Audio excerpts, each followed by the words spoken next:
ఓం శ్రీ గురుభ్యో నమః. పరమ పవిత్రమైన నా ఆత్మబంధువులకు శ్రీ కాలభైరవ స్వామి వారి సంపూర్ణ ఆశీస్సులు. జ్యేష్ఠ అమావాస్య 2025 జూన్ 25 బుధవారం. మృగశిర నక్షత్రంతో ఆరుద్ర నక్షత్రంతో కూడి వస్తుంది ఈ యొక్క జ్యేష్ఠ అమావాస్య. అమావాస్య అంటే మనందరికీ కూడా తెలుసు. ముందుగా పితృతిథి, పితృ ఆరాధన కోసం, పితృ సంబంధమైనటువంటి పరిహారం చేయడం కోసం, పితృశాంతి కోసం ఈ యొక్క పర్వదినాన్ని మనం ఉపయోగించుకుంటాం. భూత ప్రేత పిచాచ సంబంధమైనటువంటి అనిష్ట కష్ట గ్రహదోషాలను నివారించుకోవడానికి కూడా మహోన్నతమైనటువంటి పరిహారంగా చెప్పబడింది. మరియు కొన్ని ప్రాంతాల్లో ఈ యొక్క జ్యేష్ఠ అమావాస్యను శని జయంతిగా కూడా జరుపుకుంటూ ఉంటారు. మీ అందరికీ కూడా తెలుసు, శని యొక్క గురువు రుద్రాంశ స్వరూపుడైనటువంటి కాలభైరవుడు. ఆ స్వామివారి యొక్క శిక్షణలో ఆ యొక్క కాలభైరవ స్వామి వారికి సాధనను చేసి, తపస్సు చేసి, ఆయన దివ్యానుగ్రహాన్ని, మహోన్నతమైన శక్తిని పొంది కర్మఫలదాతగా వర్ధిల్లుతున్నాడు శనీశ్వరుడు. ఈ యొక్క పర్వదినాన మనం చేయాల్సిన ముఖ్యమైనటువంటి పరిహారం, మీరు ఏ రాశిలో ఉన్నా, ఏ నక్షత్రానికి సంబంధించి ఉన్నా సరే ఖచ్చితంగా ఈ యొక్క పరిహారాన్ని, ఈ యొక్క మంత్రాన్ని ఆచరించండి. మీ గృహంలో, మీ జీవితంలో ఉన్నటువంటి ఏ విధమైనటువంటి కష్టమైన, బాధ అయినా, దుఃఖమైనా అది నెమ్మదిగా సడలిపోతుంది. ఆ బాధ యొక్క, దుఃఖము యొక్క, కష్టం యొక్క తీవ్రత నెమ్మదిగా హరించుకుపోతుంది. మీరు ప్రశాంతమైనటువంటి జీవితాన్ని పొందడానికి ఈ యొక్క గ్రహ బాధల నుండి, అది శనిగ్రహ బాధ అయినా, రాహుకేతు బాధ అయినా, కుజగ్రహ బాధ అయినా, ఏ బాధ అయినా సరే, మరి శత్రు బాధలైనా, అలాగే రుణపీడ సంబంధించినటువంటి బాధలైనా, భూ సంబంధించిన వ్యవహారాల్లో వివాదాలు, గొడవలు, కోర్టు సమస్యలు ఉన్నా సరే, అది ఎలాంటి సమస్య అయినా సరే సమస్యపోయేటటువంటి పరిహారం ఈ యొక్క జ్యేష్ఠ అమావాస్య రోజున చేయాలి. గృహంలో ఈ మధ్యకాలంలో నేను వింటూ ఉన్నాను, పిల్లలు మా మాట వినడం లేదు. వారికి ఏం చేయాలి? చాలా మొండిగా తయారయ్యారు. అసలు మేమంటేనే వారికి గౌరవం లేకుండా పోయిందని మాట్లాడుతూ ఉన్నారు. దానికి సంబంధించి కూడా ఈ పరిహారం ఉపయుక్తమవుతుంది. ఎలా చేయాలి? బుధవారం నాడు ఉదయం 6 గంటల నుండి ఈ పరిహారం సాయంత్రం 5 గంటల లోపల చేయొచ్చు. దీనికి సంబంధించి మీ గృహములో ఒక 150 గ్రాముల చతురస్రాకారంలో ఉండేటటువంటి ఒక బెల్లం ముక్క తీసుకోండి. ఆ బెల్లం ముక్కకు సంబంధించి నలుపు రంగు దారం, ఒక లావుపాటి ఉండను తీసుకోండి. మీ గృహములో, అంటే అమావాస్య అంటే మనందరికీ కూడా మొదట గుర్తొచ్చేటటువంటి దైవం కాలభైరవుడు. అమావాస్య రోజున కాలభైరవ స్వామి దర్శనం, అమావాస్య రోజున కాలభైరవ స్వామికి అభిషేకం, అమావాస్య రోజున కాలభైరవ స్వామి ప్రీతి దీపం, అమావాస్య రోజున కాలభైరవ స్వామి యొక్క ఆరతి సమర్పణం సేవ మన జీవితాన్ని మహోన్నతమైనటువంటి ఆనందకరమైనటువంటి యోగంలోకి తీసుకుని వెళ్తుందని ప్రగాఢంగా భక్తులు భావన చేస్తూ ఉంటారు.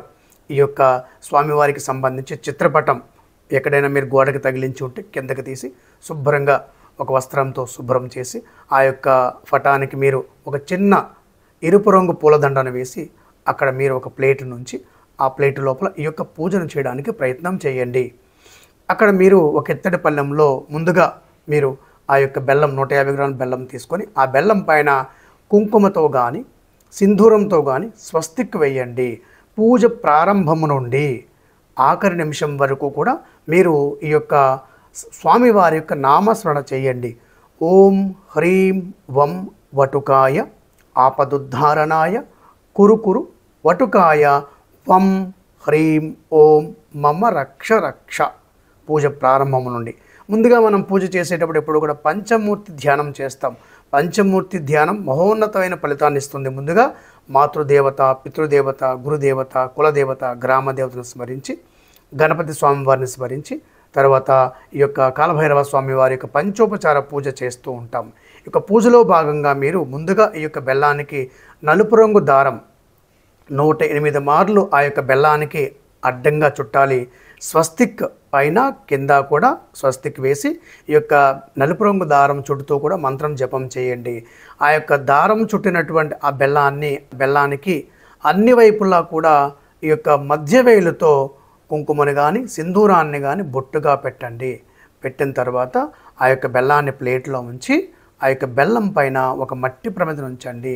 మట్టి ప్రమిదలో కొబ్బరి నూనె కానీ, ఆవు నెయ్యి కానీ లేదా మంచి నువ్వుల నూనె కానీ వేసి ఆ యొక్క మట్టి ప్రమిదలో 8 దిక్కులకు కూడా 8 భైరవ స్వరూపాలను మీరు స్మరణ చేస్తూ 8 వత్తులను కూడా 8 దిక్కులకు వేయండి.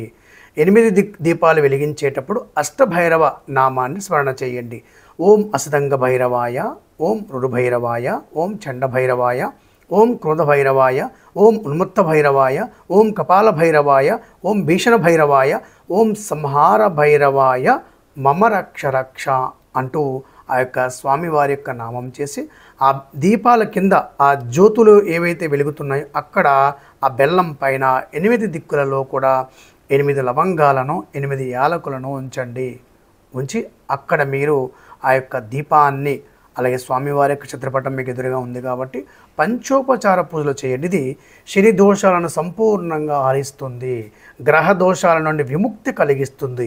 ఎంత దారుణమైనటువంటి పితృ తత్సంబంధమైనటువంటి శాపము, బాధ, అలాగే పితృదోషము ఉన్నా మరేతర సంబంధమైనటువంటి దోషమున్నా సరే సమూలంగా నివారించి మన గృహాన్నంతా కూడా సంపూర్ణంగా ప్రశాంతంగా మారుస్తుంది. మన జీవితంలో ఉన్న కష్టాలను పోగొడుతుంది ఈ యొక్క మహోన్నతమైనటువంటి దీప పూజ.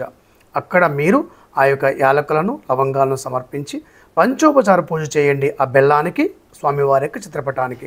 ఓం శ్రీ కాలభైరవ స్వామినే నమః గంధం సమర్పయామి అంటూ కాస్త గంధాన్ని, తడి గంధాన్ని స్వామివారి యొక్క చిత్రపటం పైన ఆ బెల్లానికి సమర్పణ చేయండి. ఓం శ్రీ కాలభైరవ స్వామినే నమః పుష్పం సమర్పయామి అంటూ ఒక 2 ఎరుపు రంగు పుష్పాలను స్వామివారి చిత్రపటానికి, ఆ యొక్క బెల్లానికి ఆ ప్లేట్ లోపల సమర్పణ చేయండి. ఓం శ్రీ కాలభైరవ స్వామినే నమః అంటూ అగరబత్తి ధూపాన్ని స్వామివారి చిత్రపటానికి, ఈ యొక్క బెల్లానికి ఓం శ్రీ కాలభైరవ స్వామినే నమః దీపం దర్శయామి అంటూ ఒక ఆవు నెయ్యి దీపాన్ని మరొక ప్రమిదలో వెలిగించి ఆ యొక్క దీపాన్ని స్వామివారి చిత్రపటానికి, ఆ యొక్క బెల్లం ఉంచినటువంటి దీపానికి కూడా సమర్పణ చేయండి. ఓం శ్రీ కాలభైరవ స్వామినే నమః నైవేద్యం సమర్పయామి అంటూ స్వామివారికి సంబంధించినటువంటి నైవేద్యం, చిత్రాన్నము కానీ క్షీరాన్నము కానీ, లేకుంటే అవకాశం ఉంది అంటే కొద్దిగా శ్రమ అవుతుంది, ఇది నల్ల మినపప్పుతో చేసిన గారెలు ఒక 19 గారెలు అక్కడ స్వామివారికి నైవేద్యంగా సమర్పించండి. నైవేద్యం సమర్పణ చేయండి. అక్కడ కూర్చొని మీరు జపమాల ఉంటే జపమాల లేదా కరమాలతో మీరు ఈ యొక్క మంత్రము 108 మార్లు జపం చేస్తూ సింధూరం అక్షతలతో, ఎరుపు రంగు పుష్పాలతో ఆ యొక్క బెల్లాన్ని, ఆ దీపాన్ని, స్వామివారి చిత్రపటాన్ని కూడా పూజించండి. ఈ విధంగా మీరు మీ గృహంలో అమావాస్య రోజున పూజ చేయండి. ఈ యొక్క దీపము కొండెక్కిన తర్వాత ఆ మట్టి ప్రమిదను తీసి పక్కన పెట్టి ఆ బెల్లాన్ని, మీరు పూజ చేసినటువంటి అక్షతలు, పుష్పాలను మీ దగ్గరలో ఎక్కడైనా నీటిలో కలిపేయండి, లేదా చెట్టు మొదట్లోనైనా సరే వేసేయండి. అదే రోజు కానీ లేకపోతే ఆ మరునాడు కానీ మీరు ఈ విధంగా చేయొచ్చు. దీనికంటే ముందు మీరు ఏం చేయాలి అంటే ఒక 5 రావి చెట్టు కొమ్మలు తీసుకురావాలి. ఆ 5 రావి చెట్టు కొమ్మలను పసుపు నీటిలో ముంచి పసుపు దారంతో 5 పేటలు కట్టి ఆ యొక్క 5 కొమ్మలను కూడా మన ఇంటికి మామిడి తోరణాలు కడుతూ ఉంటాం శుభ కార్యక్రమాల సమయంలో.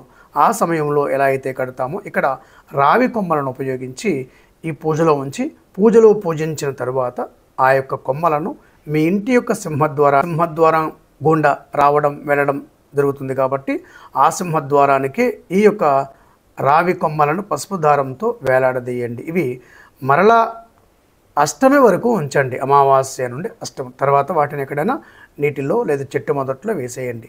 ఈ విధంగా అమావాస్య రోజున మీరు ఈ ప్రత్యేకమైన దీపారాధన చేయండి. శ్రీ కాలభైరవ స్వామి వారి యొక్క అనుగ్రహంతో పాటుగా శని భగవానుడు అత్యంత ప్రీతి నొందుతాడు, మహోన్నతమైన పరమానందాన్ని పొంది. ఎందుకంటే ఈ యొక్క జయంతి పర్వదినాన జ్యేష్ఠ అమావాస్య రోజున తన గురువు అయినటువంటి కాలభైరవ స్వామి వారిని స్మరణ చేసి ఆయనకు ప్రత్యేకమైన పూజ చేస్తున్నాం కాబట్టి ఆ శని అత్యంత పరమ సంతోషించి మనకు ఆయన కృపను మన పైన చూపించి మనకు సన్మార్గాన్ని ముక్తిని మోక్షాన్ని అనుగ్రహిస్తాడు.